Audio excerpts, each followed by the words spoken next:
En febrero, el periodista Eduardo Preve compartía un informe respecto al cual quedaba evidenciado que la Intendencia de Paysandú había tercerizado ilegalmente a la Fundación Aganar la gestión de 8 CAIF y un centro siempre sin que me diera un contrato con el INAU, institución rectora que continúa transfiriendo los fondos para pagar salarios y gastos de atención y educación en estos centros, operación con la cual la comuna sanducera se embolsa cada año el 22% de los aportes patronales, decía el colega. Habían pasado hasta ese momento 3 años de irregularidades. En marzo se informaba que hijos de 600 familias de Montevideo se quedaban sin atención por centros CAIF construidos y vacíos. En este mes de abril, la directora del INAU, en representación del Frente Amplio, Natalia Argencio, informaba que la cantidad de menores que ingresaban a dicho instituto por causal pobreza en 2020 era del 10% y se duplicó en 2023. El Estado, decía Argencio, se retiró del territorio, no hay trabajo de prevención ni de acompañamiento a padres con problemas de salud mental o adicciones. Y hace apenas unos días se informaba que el centro CAIF de Carmelo, inaugurado el año pasado, estaba cerrado por falta de presupuesto, a pesar de que el INAU había establecido un convenio con la cooperativa de mujeres Arandurú para gestionarlo. De todo esto y más, porque hay otros indicadores que también, si nos diera el tiempo, estaría muy bueno poder conversar. Lo vamos a hacer con Natalia Argencio, que está aquí con nosotros, licenciada en Enfermería de la Facultad de Enfermería de la UDELAR, tiene un posgrado especialista en gestión de servicios de salud de la Universidad CLAE, es docente además, y se vino aquí para estar con nosotros este rato. Natalia, bienvenida. Muy buenos días. ¿Cómo está ese mate? Acá arrancando. Bueno, muy bien. Entonces, amargo con amargo. Amargo la situación. Así como la veníamos escuchando recién, creo que el arrancar diciendo que es amargo es mostrar o poner en palabras la realidad de lo que es la infantilización de la pobreza y cómo el Estado no encara a brindar una protección y a restituir derechos a estos gurises y gurisas que están en esa condición. A veces yo hago un mea culpa desde el lado de la comunicación y digo cómo nos concentramos a veces en divulgar, en difundir, en meternos en una agenda lateral y no en los temas fundamentales para una sociedad como son estos, por ejemplo. Sí, sin lugar a dudas, porque a veces se ve como muy lejano, ¿no?, lo que es la realidad de estos gurises que están bajo situaciones de vulneración de derechos, de las situaciones de las infancias y adolescencias que están en el sistema de protección. Entonces parece algo muy lejano, algo que, bueno, la estigmatización, que además es como que se ha instalado más, porque a lo que cada vez que crece la desigualdad es como que se separan, ¿verdad? Tenés, por un lado, la población de niñas, niños, adolescentes que están en el INAU y están como identificadas del INAU. Y ese es un grave error, porque todavía que somos pocos nos diferenciamos y eso se instala y esta desigualdad estigmatiza y aleja de cualquier ¿No fue posibilidad. siempre así? Yo recuerdo en mi infancia cuando se hablaba del Consejo del Niño. Sí, claro. Consejo del Niño, INAME, INAU. Entonces, si hacemos un recorrido por la historia, son 90 años, porque fue justamente el 6 de abril de 1934 que se formó el Consejo del Niño. Entonces decimos, bueno, 90 años que el Uruguay tiene una institución, ¿no?, un instituto en realidad, que se brinda como misión brindar protección a las infancias y adolescencias más desprotegidas. Pero ¿cómo se brindaba esa protección? ¿O qué encare tenía esa protección a nivel de marcos normativos, a nivel de la población en general? ¿Cómo veíamos todos a esas niñas y niños? Y bueno, antes estábamos hablando de Consejo del Niño, estábamos de lo que era la doctrina de protección irregular, la doctrina del encierro, ¿no? Y esto fue avanzando, se veía al menor, ¿no?, como objeto de protección y tutela, por eso era INAME. Entonces cuando pasamos a INAU es cuando se empieza a instalar, ¿no?, lo que es dejamos la palabra menor, porque la palabra menor los minoriza, y empezamos a hablar del niño adolescente como sujeto de derecho. Y empezamos a hablar de políticas de abordaje integral, de lo que es la doctrina de protección integral. Y ahí es donde se empieza a generar el cambio social. Ese cambio social tiene que estar acompañado de políticas que sean integrales. Si no tenemos políticas integrales, difícilmente dejemos de estigmatizar. Entonces, cuando miramos los CAIF, para arrancar con lo que estábamos hablando hace un rato, ¿cuál fue?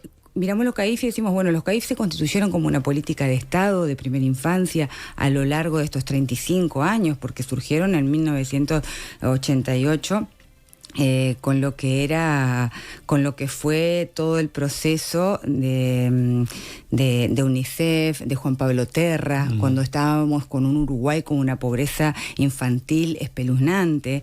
Entonces empezaron a estudiar cuáles eran las necesidades básicas y allí se identificó esa cantidad de niños y niñas que tenían que generarse algún tipo de abordaje, y fue la sociedad civil que empezó, y después vino el Estado.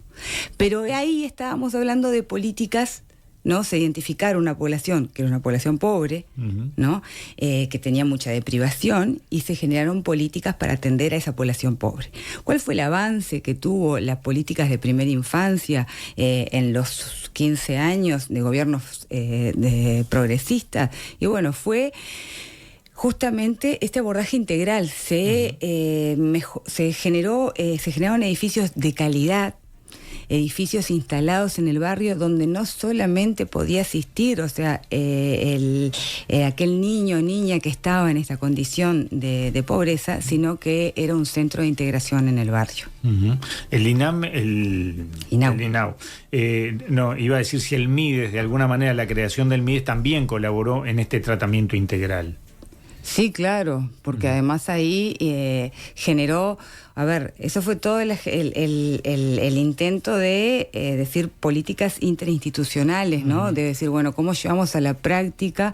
Pero claro, sé que había todo un proceso que era de diseño y después la implementación. Porque yo a veces he comentado aquí que en tanto me tocó trabajar en los relevamientos previos, cuando se decide la creación del MIDES, y había muchos gurises indocumentados en ese momento, y no estamos hablando de tantos años atrás. No, sí, es así, y se generó, la política del derecho a la educación, ¿no? A lo que fue identificación civil, fue realmente muy buena y muy grande. Ahí es como... Yo miro hoy el Estado a nivel del sistema de protección y miramos los indicadores de esta población que está hoy, ¿no? Que es la población con derechos vulnerados, que, o sea, son las situaciones de mayor gravedad, y estamos hablando del 1% de todas las niñas, niños, adolescentes del país está institucionalizado. Estamos hablando de más de 8.000 niñas, niños y adolescentes. Y dentro de los indicadores que inclusive se presentaron ahora en febrero de este año, están en la página de INAU, con esto que decimos tenemos una situación de crisis dentro del sistema de protección porque incrementó el ingreso, se duplicó el ingreso por causal pobreza, por ejemplo, entre el 2020 y el 2023, incrementó entre el 2020 y el 2023 un 21% la cantidad de gurises y gurisas dentro del sistema. Hay déficit de recursos humanos, hay déficit de propuestas de abordaje para la intervención oportuna, me refiero al acceso de salud mental, pero además, cuando digo hay déficit de intervenciones, esto cómo, y el déficit de recursos humanos, cómo impacta, ¿no?, en algo tan que nosotros consideramos que ya superamos, ¿no? La cuestión de la identificación, o sea, la cuestión de el acceso a salud me refiero a tener los controles de salud de pediátricos y de adolescencia acorde a la edad, así como también las vinculaciones a los centros educativos. Y en estos últimos años disminuyeron los controles de salud y las vinculaciones a los centros educativos de los gurises y gurisas que están hoy dentro del sistema de protección. ¿Y eso es por falta de recursos, por falta de personal, por todo eso y algo más? Sí, bueno, es por todo eso y algo más, porque en realidad cuando presento los indicadores del sistema de protección y hablamos de esta crisis, ¿no?, de este sobrecupo, de estas largas permanencias, porque los gurises ingresan y a lo que no hay una intervención oportuna, un proyecto de atención individual, de restitución de derecho para reinsertarlo en lo que tiene que ver con el derecho a vivir en familia, ¿no? Claro. O con el egreso, cuando estamos hablando de adolescencia y la reinserción social, tenemos un problema de que no se encaran cuáles son los modelos de atención que tiene que haber. Volvemos a hablar del Consejo del Niño, 90 años. ¿Ah? Cómo se encaraba en el Uruguay la protección, cómo se atendía a aquellas infancias y adolescencias que estaban deprivadas de sus derechos en general. Entonces, había poca especificidad, recursos humanos que no tenían, o sea, que se contrataba a trabajadores y trabajadoras sin la formación específica. Claro. Pero eso es porque la academia, la sociedad civil fue desarrollando diferentes estrategias, ¿tá? Y fue desarrollando lo que llamamos nosotros desde lo técnico el método. Se fue desarrollando métodos de abordajes, metodologías de intervención para restituir derechos, y esto implica dos cosas: la cantidad de recursos humanos que tiene que haber en un hogar, por ejemplo, en un centro de atención, ¿no? Para atender a X cantidad de gurises y gurisas, y qué conocimiento tiene que tener. Y además nosotros como institución, qué capacitación se le brinda. Entonces, ese es un salto que se desarrolló muy fuerte a partir del 2016 a nivel de América Latina. También hay un giro muy importante de lo que es la RELAF, que es la Red Latinoamericana de Acogimientos Familiares, que se empieza a pisar fuerte en reconvertir los sistemas de protección y generar sistemas de protección que realmente protejan y que no brinden el encierro como medida. Bueno, en eso estaba pensando desde hace rato, no te quería cortar, pero fuiste para ese lado. ¿Lo vemos como sociedad como una preprisionalización, el INAU? Sí, y no solamente que cuando decimos la estigmatización, ¿no? Es que hasta cuando hay un centro en un barrio, siempre llegan denuncias de los vecinos y de las vecinas, porque hay, y más cuando hablamos de centros de adolescentes, se genera un rechazo.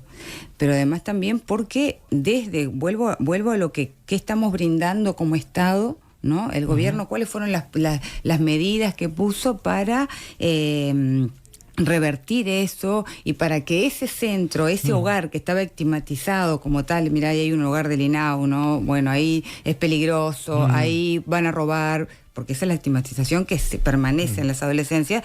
Bueno, no se pasó a reconvertir ese hogar a un centro de acogimiento, al fortalecimiento de la familia, como dice la RELAF que decía recién, que eso implicaba cantidad de recursos humanos, con metodologías de abordaje, con acceso a salud mental, porque vamos a pensar por qué ingresan los gurises y las gurisas del sistema de protección. Sí. Y podemos estar hablando de abuso sexual, podemos estar hablando de consumo problemático, ¿no?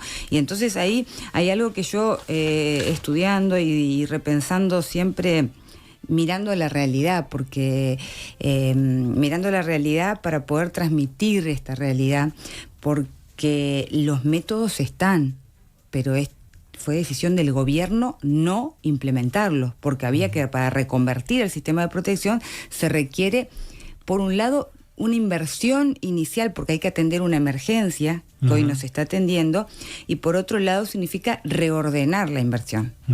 Y cuando digo... Ahí se requieren distintos tipos de centros, entonces, sí, para cada una de las situaciones. En realidad, el centro, la modalidad de atención en el sistema de protección es dejar atrás el hogar. ¿Qué es lo que significa hogar? Y bueno, el hogar era una cantidad de recursos humanos, esa era la metodología, y que atendía la cantidad de niños y adolescentes que vayan ingresando. O sea, si tenías 20 camas, atendías 20 camas hasta que terminás empezando a tirar colchones por el piso.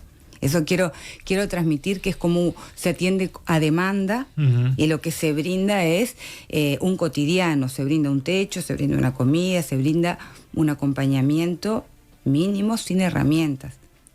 Por otro lado, a dónde queremos ir, al centro de acogimiento, al fortalecimiento de la familia, es acorde a las edades. Hay diferentes tipos de cantidad de carga horaria que voy a contratar. Voy a necesitar más psicólogos, más trabajadores sociales, más educadores con ciertas competencias, con cierto acompañamiento, espacios para pensar la práctica, el famoso cuidado de equipo tan necesario para poder cuidar a quienes están acompañando estas realidades que son crueles. Estamos hablando de explotación, como decía, ¿no? Cuando hablamos de violencias, de las infancias y adolescencias, tenemos que ver que desde el año 2020 al 2022 creció un 52%, fue el incremento de las violencias. Claro, y estamos hablando que son 7.400, es mucho. Sí, es un porcentaje enorme. Es un porcentaje muy grande. Y hay una cosa que... Y otra cosa cuando decimos no estamos atendiendo, porque estos ingresaron al sistema de protección, pero tenemos una demanda constante. No se puede atender. Exacto, tenemos una demanda insatisfecha, porque cuando miramos la judicialización, en esto que hablábamos, ¿no? Al inicio, la pobreza, esta pobreza infantil, cómo impacta, cómo demanda, cómo la deprivación económica, la deprivación alimenticia genera otra deprivación de derechos que terminan causando el ingreso al sistema de protección, como esto que decía la pobreza. La pobreza per se es consecuencia, debería ser la causa de la pérdida de la capacidad de cuidado que ingresen al sistema de protección. Los gurises, separar a estos gurises y gurisas de su familia, no debería ser la causa. Claro. Pero si hay pobreza en una familia y no entra el Estado con políticas integrales, con políticas efectivas, bueno, lamentablemente muchas veces se instala la violencia, se instala el consumo problemático y se instala la pérdida de capacidad de cuidado, y eso es lo que sucede y lo que sucedió el año pasado, que el incremento, que ingresaron, como decía hace un rato, el 20% de los gurises y gurisas que ingresaron al sistema de protección fue por causa de pobreza. Es tremendo. Y una cosa que... Cuando hablamos de la demanda insatisfecha, ¿no? La cantidad de oficios en el Poder Judicial, que el Poder Judicial lo que hace, ¿no? Envía oficios al INAU, es como que le golpea la puerta al INAU y le dice, bueno, vayan a ver qué pasa en esta situación. Hay una situación para ir a detectar si hay una vulneración. Puede ser una denuncia, puede ser una denuncia desde la escuela, que hay algún niño que no está yendo, que lo ven como con hambre, que lo ven débil, que lo ven con sueño, que lo ven con diferentes tipos de características, y esta situación puede llegar, llega y pongo un ejemplo para... Claro. Pero de ahí vamos a las peores situaciones. Una casuística enorme. Exacto. Bueno, y es enorme el número. 56.000 oficios del Poder Judicial recibió INAU en el año 2023 a nivel país, para decir, vayan a ver si hay vulneración de derechos en estos gurises y estas gurisas. Y no hay capacidad para atender.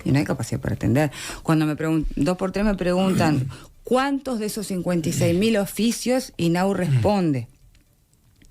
Bueno, una cosa es que se responda al oficio, otra cosa es que se responda... Que se pueda hacer algo. Que se atienda la situación.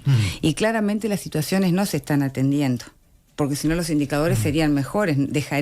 Todos los años viene creciendo este número de oficios. Del año 2020 al 2023 creció un 128%. En el año 2020 recibimos 24.500 oficios del Poder Judicial y el año pasado 56.000. Es un disparate. Entonces...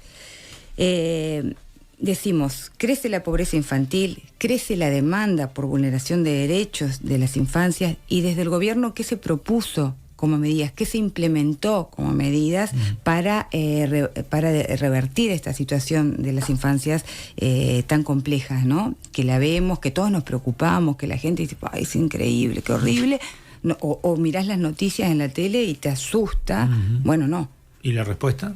¿Cuál es la respuesta? La respuesta fue, a nivel de primera infancia, fue un caballito de batalla que se utilizó a nivel del 2021, del 2022, los 50 millones de dólares, el incremento de presupuesto en la rendición de cuentas del 2021 para aumentar la cobertura de primera infancia, ampliar la cobertura, llegar a aquellos 32.000 niñas y niños de 0 a 3 años que se encontraban en el quintil 1 y quintil 2 de ingresos más bajos, que estaban identificados como que no estaban accediendo a ningún centro de primera infancia.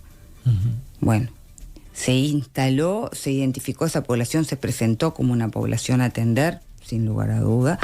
Se dijo, bueno, INAU va a ir por ampliar los CAIF. Esa fue la propuesta que estuvo.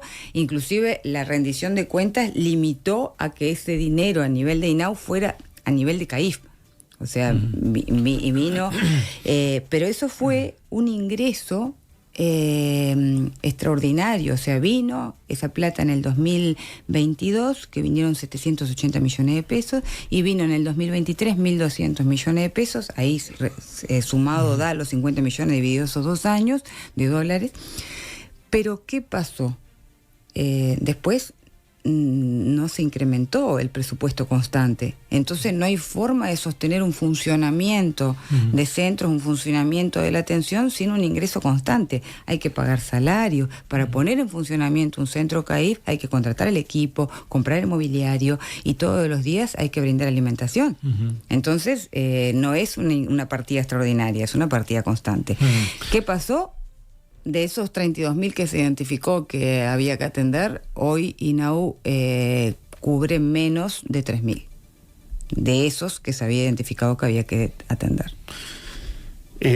Uno se queda pensando además que atender las causas de la pobreza está bien, pero habría que atender